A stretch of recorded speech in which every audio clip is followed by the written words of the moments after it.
નમસ્કાર દર્શક મિત્રો, બોટાદ દસ્તક ન્યૂઝમાં આપનું હાર્દિક સ્વાગત છે અને આપ જોઈ રહ્યા છો બોટાદ દસ્તક ન્યૂઝ। હવે પછીના સમાચાર વિગતવાર। આપ જોઈ રહ્યા છો આશાપુરા બાળકોની હોસ્પિટલ, જે જીવનધારાની બરાબર બાજુમાં આવેલી છે।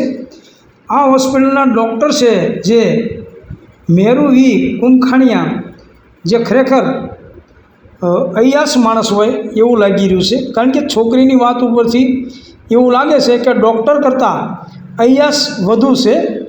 કારણ કે આ ડૉક્ટરે અગાઉ પણ લોકો પાસેથી જાણવા મળ્યું છે કે અગાઉ પણ ઘણી છોકરીઓની છેડતી કરી છે, ઘણી બૈરાઓની છેડતી કરી છે। આ બધું ઘણું બધું કરેલું છે આ ડૉક્ટરે।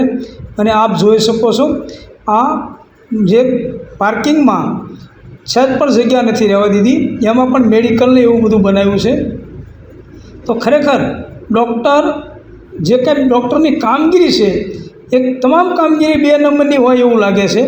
અને હવે આ છોકરી જે છે એ એટ્રોસિટી એક્ટ મુજબ ડૉક્ટરની વિરુદ્ધ ફરિયાદ કરવા જવાની છે, અને એમાં છેડતી અને એને જે પરેશાન કરી એ બધું પોલીસ સ્ટેશનમાં જઈને કહેવાની છે।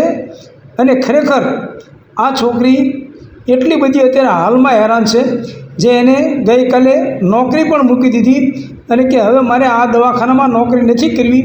આ છોકરીને એટલી પરેશાન કરી છે કે આ ડૉક્ટર ખરેખર આને સજા થવી જોઈએ એવું લોકો કહી રહ્યા છે, અને દીકરીના બાપ કહી રહ્યા છે, અને દીકરી પણ કહી રહી છે।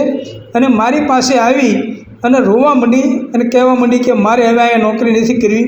તો ખરેખર આવા ડૉક્ટરોની ઉપર કાયદેસર કાર્યવાહી કરી અને ખરેખર આને સજા કરવામાં આવે તો ખરેખર જે દીકરીઓ છે એ સલામત થઈ જશે।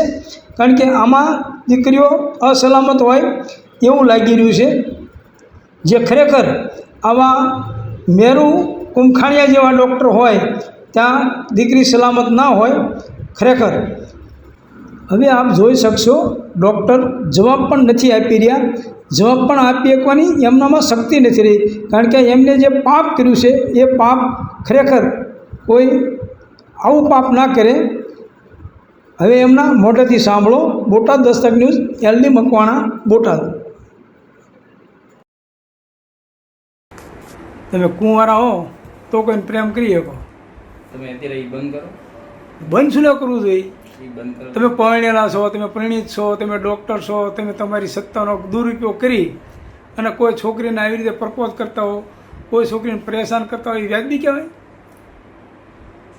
અત્યારે તમે બંધ કરો।